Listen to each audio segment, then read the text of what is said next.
So I wanted to make a video on a little trick I've been doing a lot more now that I've gotten better at it. And basically it's getting two boxes for the price of one. So I have these wrapped up fans that I need to ship, and I don't have any boxes of the right size to protect them. But the profile of this box is basically just perfect to ship them in. So what you can do is you can cut this box down to create two boxes, but there's some considerations you got to make. So the space in the middle, if you want to get two boxes out of it, especially if they're going to be the same size, you need enough length to cover the flap, which is roughly about 4 inches, and then the thickness of the package, which is going to be another, or not package, the item, which is going to be another 4 inches. So if I want to get two boxes out of this, I essentially need 16 inches, which I have a little over 21, so that'll be perfect. So what you'll end up having to do, get this to fold flat, is you'll want to mark your measurements. I'm going to go with, let me just double check here. I don't think these flaps are exactly 4 inches. Yeah, they're close. Coming in at 3 7/8. But what you'll want to do is mark down your dimensions of the box and then cut it to size. Oops. I'm going to use tape measure. Tape measure is a little bit more accurate. Although this isn't my best tape measure. So I'm going to mark here at 4 inches, and then here at 8 inches. And then I'm going to do the same on the other direction.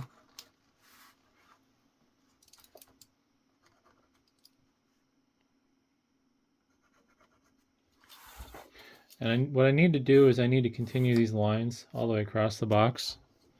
And then I'm going to cut it down to size.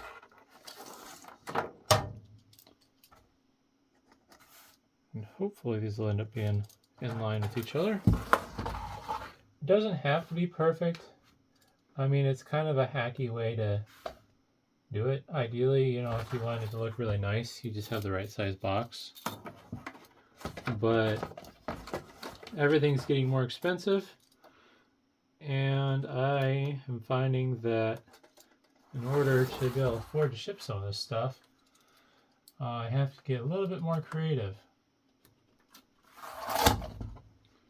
So what I need to do now is just kind of draw these lines down where I need to cut.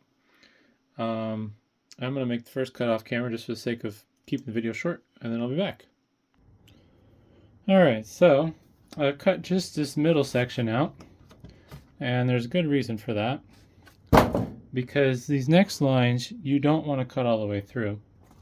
So to finish the boxes, what you need to do is you need to cut just the corners out so you can create the flaps. So what you'll do, it's going to be hard to do on camera, but hopefully I do a good job showing.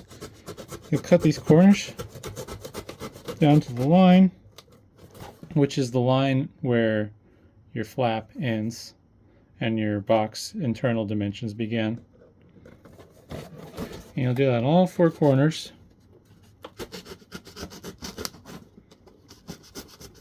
Oops. One of the problems is sometimes the cardboard will kind of fold in on the inside when you're cutting. Holding the blade at the right angle kind of helps.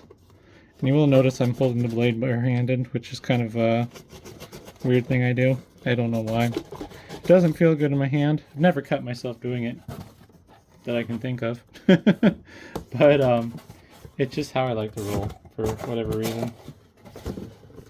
Plus this blade has gotten dull from cutting lots of cardboard.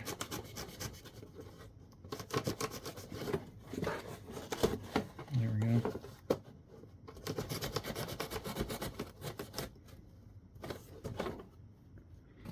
I think we just have one more. It does make it a little easier if you score the inside. You don't have to. All it does, it just makes it so the paper doesn't bunch up under the blade as easily.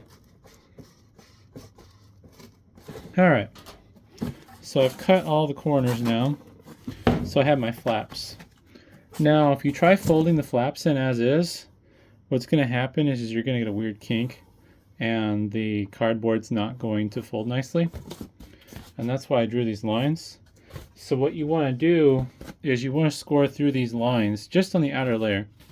So you'll see on the corrugation, you have one layer, you have your flutes, and then you have your other layer. Well, the layer that's on the outside, you just want to lightly score through it. So what'll happen is it'll snap that layer when you fold it in, and then the rest of it will kind of crumple and crease under that seam that you've created. So, don't want to push too hard. Basically, you want to feel your razor blade ride those flutes. You'll feel it kind of go up and down. And do that on all the flaps.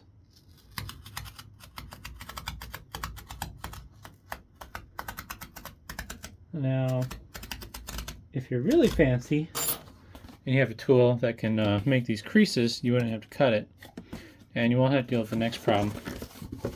So, once you have your flaps cut in the corners, and then you cut through that outer layer, you should be able to just fold them in. You may have to supply some support from the inside, so put your hand in like this, or your 4 fingers behind the flap, and your thumb over it, and then you push from the inside while you're pulling the flap down. So I'll show this way. So I'm kind of pushing my fingers up against where that crease is, and I did not cut deep enough through this one, so it's not playing nice.